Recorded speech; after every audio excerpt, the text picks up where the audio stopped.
Assalamualaikum warahmatullahi wabarakatuh. Selamat siang Bu Rini dan Bu Intan serta teman-teman sekalian. Jadi pada kesempatan kali ini kami dari kelompok 3 akan mempresentasikan suatu pengaplikasian pada materi electrowinning. Lebih tepatnya kami akan mempresentasikan sebuah paper yang berjudul Copper Electrowinning from Acid Mine Drainage, a Case Study from the Closed Mine Serovo. Nah, ini adalah paper aslinya dan penulisnya yaitu ada Gorgievsky, ada Bozi, ada Stankovic, dan Bogdanovic pada tahun 2009. Ini adalah kelompok kami, yaitu kelompok 3, ada saya sendiri, yaitu Farhan Ramadan, ada Kevin Leonard, ada Permana Gali Catika, dan ada Antonius Bagas. Nah, dan kali ini adalah konten yang akan kami bawakan, yaitu terdapat konsep dasar dan pendahuluan pada penelitian kali ini, ada prosedur dan metode eksperimen, ada hasil dan pembahasan, serta kesimpulannya. Baik, pertama-tama saya akan mereview apa itu electrowinning dan cara kerjanya. Nah, jadi electrowinning adalah sebuah proses pengambilan kembali logam dari larutan hasil pelindian atau leaching dengan cara elektrolisis. Atau lain katanya adalah electrowinning merupakan sebuah proses pengendapan logam dari mineral biji yang telah dilarutkan ke dalam cairan, lalu ingin dihilangkan pengotornya dengan cara mereduksi kation logam yang diinginkan ke permukaan katoda gitu. Nah, leaching ini sendiri adalah atau pelindian yang tadi itu sebuah proses ekstraksi zat dari padatan dengan melarutkannya dalam cairan gitu. Nah, ini ada skematik sel electrowinning. Pada umumnya di mana terdapat elektroda yaitu ada katoda dan anoda serta larutan elektrolit yang mengandung kation logam yang akan dimurnikan gitu. Serta sumber power supply berupa arus DC. Nah, katoda yang digunakan biasanya berupa starter sheet atau plat tipis logam yang sama dengan logam yang ingin diproduksi atau katoda permanen yang hanya untuk tempat pengendapannya saja gitu. Nah, untuk reaksi di katoda itu seperti elektrolisis biasa yaitu terdapat reduksi dari ion logam. Kalau ini contohnya Mn+, dia menarik N elektron sehingga menjadi N solid gitu.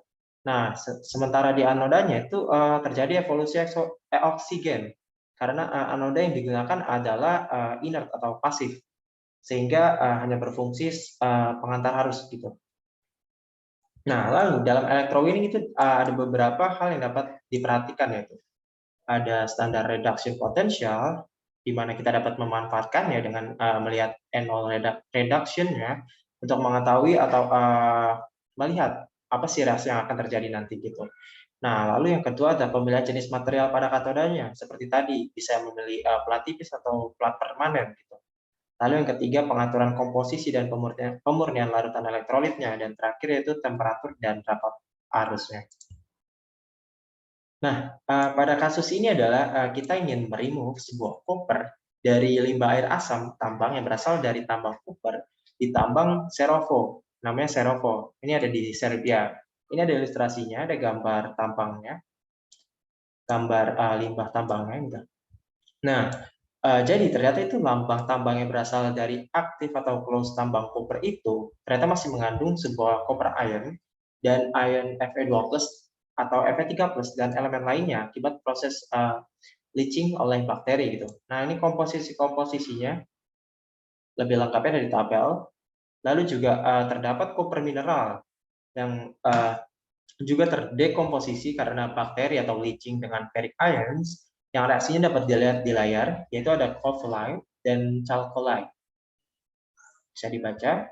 Nah, pada penelitian kali ini tuh intinya kita akan mencoba untuk mengelectrowinning dari hasil reaksi-reaksi ini menjadi CU murni itu bagaimana gitu. Apakah bisa? Ini saya akan menjelaskan susunan tempat electrowinning-nya terlebih dahulu. Jadi untuk yang pertama untuk sirkuit listriknya terdiri dari power supply pada nomor 7, kemudian ada voltmeter pada nomor 6. Keduanya ini terhubung dengan kabel ke elektroda. Selanjutnya untuk sirkuit hidrodinamiknya terdiri dari kolam penyimpanan atau reservoir pada nomor 1, lalu ada pompa sentrifugal pada nomor 2, lalu ada katup pada nomor 3, kemudian flow meter pada nomor 4, dan sel pada nomor 5. Semuanya itu dihubungkan dengan pipa selang plastik seperti pada gambar yang ada di presentasi. Kemudian electrowinning-nya sendiri terjadi pada sel di nomor 5, di mana elektrolitnya adalah air AMD, atau acid mine drainage-nya. Kemudian anodanya adalah stainless steel, dan katodanya pada percobaan ini, di paper ini diuji dengan tiga katoda yang berbeda. Yaitu yang pertama ada plat tembaga datar, kemudian lembaran tembaga berpori, dan serat karbon. Selanjutnya untuk proses electrowinning-nya, reaksi di elektroda, yaitu ada reduksi tembaga dengan reaksinya Cu2+ plus 2 elektron menjadi Cu. Dan di anoda terjadi oksidasi air, yaitu reaksinya 2H2O menjadi O2 plus 4H+, plus 4 elektron. Lalu untuk unsur yang lebih elektropositif dari tembaga, contohnya seperti emas, perak, platinum, dan palladium, itu tidak larut dan jatuh ke dasar sel sebagai lumpur anoda atau anoda slime. Kemudian untuk unsur yang lebih elektronegatif dari tembaga, contohnya seperti besi, nikel, dan seng, akan larut dalam elektrolit namun tidak ikut mengendap di katoda. Sekian dari saya, boleh dilanjutkan. Selanjutnya saya akan menjelaskan mengenai hasil percobaan yang ada.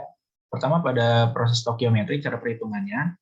Dalam proses electrowinning tembaga terdapat reaksi sebagai berikut secara total, di mana Cu2+ ditambah H2O ditambah energi listrik akan menghasilkan Cu plus 2H+, akan menghasilkan Cu plus 2H plus setengah O2, di mana Cu akan menempel pada katoda. Oksigen juga akan berikatan dengan S dan akan menjadi asam sulfat, dan H+ akan mengalami deposisi pada reaksi, di mana memungkinkan untuk H+ akan menjadi gas hidrogen pada tembaga seperti pada gambar di samping. Dapat terlihat di mana terjadi endapan atau deposisi hidrogen pada plat tembaga. Selanjutnya, hubungan antara cell voltage dan time relationship atau hubungan antara arus dan waktu, di mana pada percobaan terjadi kenaikan ion tembaga yang tereduksi sesuai pada grafik, di mana dapat dilihat pada voltase yang tinggi terjadi jumlah waktu yang lebih signifikan, lebih pendek dibandingkan dengan energi listrik yang lebih rendah, di mana dibutuhkan waktu lebih panjang. Selanjutnya, hasil percobaan yang ketiga adalah grafik percobaan kenaikan pH terhadap waktu, di mana terjadi penurunan waktu yang diperlukan seiring dengan naiknya pH yang ada, di mana pada pH yang tinggi, waktu yang diperlukan itu semakin sedikit dibandingkan dengan nilai-nilai pH yang lebih rendah. Selanjutnya, hal-hal yang mempengaruhi efektivitas electrowinning, adalah salah satunya pengaruh yang paling besar adalah pengaruh pengotor pada elektrolit, di mana pengotor akan menurunkan efisiensi arus karena impurities, di mana arus listrik yang ada akan menurunkan overpotential hidrogen dan impurities yang mengkonsumsi arus. Misalnya reaksi redox pada Fe3+, yang mana jika ditambah E akan menghasilkan Fe2+, dan itu akan terjadi secara berulang. Yang kedua, akan menurunkan kemurnian produk deposit Cu yang ikut mengendap di katoda. Seperti kita tahu, apabila ada zat lain yang ikut mengalami pengendapan di katoda, maka akan bergabung dengan Cu yang menghasilkan kemurnian yang lebih rendah karena Cu bercampur dengan zat lain. Jenis-jenis pengotor yang memungkinkan adalah pengotor yang memiliki lebih elektronegatif daripada Cu. Contohnya adalah Zn atau zinc dan Fe atau besi. Lalu pengotor yang mempunyai potensial antara Cu2+ dan Cu, dan H+ dan antara H+ dan H2. Lalu pengotor yang memiliki lebih elektropositif dibanding Cu, di mana jika konsentrasinya tinggi akan dapat terendapkan di katoda dan terjadi proses galvanic impurities, di mana impurities akan melarutkan kembali Cu, contohnya Au, Ag, Pt, dan Pd apabila tadi balik lagi konsentrasinya tinggi. Lalu setelahnya diagram Purbix, di mana dapat penjelasannya adalah diagram Purbix di mana asam sulfat dapat digunakan untuk menaikkan pH asam atau menggunakan basa untuk menurunkan pH, dan dapat digunakan penambahan rapat arus untuk menaikkan arus listrik. Di mana Cu pada grafik lebih stabil dengan voltase minus 0,4 sampai minus 1,2 volt di seluruh pH.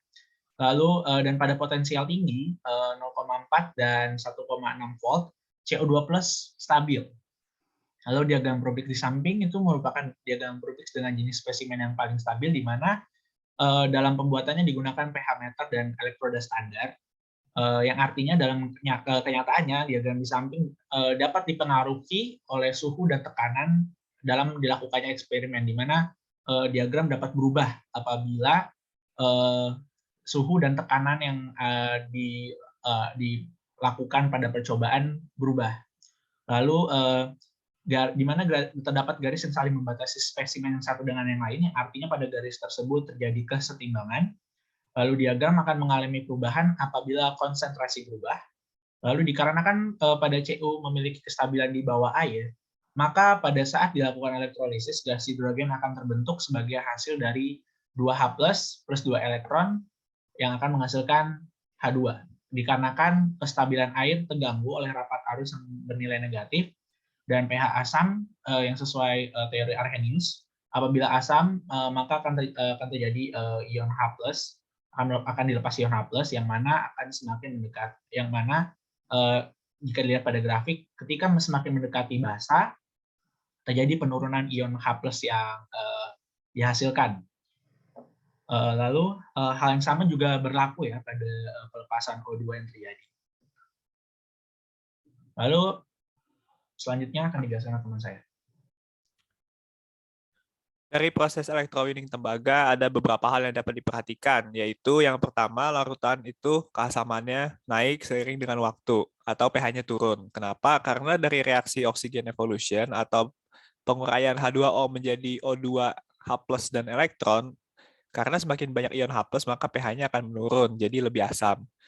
Yang kedua, reaksi akan semakin baik terjadi jika arus yang kita berikan juga lebih banyak atau lebih kuat. Dilihat dari grafik penurunan jumlah ion tembaga. Kenapa ini bisa menjadi patokan? Karena semakin jumlah ion tembaga di larutan itu turun, berarti semakin banyak ion tembaga yang tereduksi seiring dengan waktu. Yang ketiga, katoda yang bersifat porus atau memiliki lubang atau pori-pori menunjukkan hasil yang lebih baik dibanding yang permukaannya halus.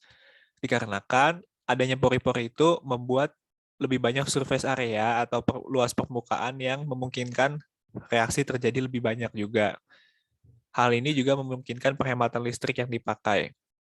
Dan yang terakhir, semakin banyaknya ion H+ meningkatkan konduktivitas larutan. Namun karena membuat pH-nya juga menjadi turun atau semakin asam, maka larutan elektrolit yang akan digunakan kembali harus melalui tahapan pengolahan lebih lanjut agar tidak berbahaya atau di-recycle. Sudah mencapai bagian akhir, jadi ternyata setelah kita melihat percobaan tadi dan hasil pembahasannya, itu dapat kesimpulan yaitu ternyata ekstraksi koper dari asid manganese yang mengandung sedikit ion Fe2+ dan Fe3+ itu dapat dilakukan dengan menggunakan metode direct electrowinning dan menggunakan katoda yang berupa plat tembaga berpori ataupun carbon felt gitu.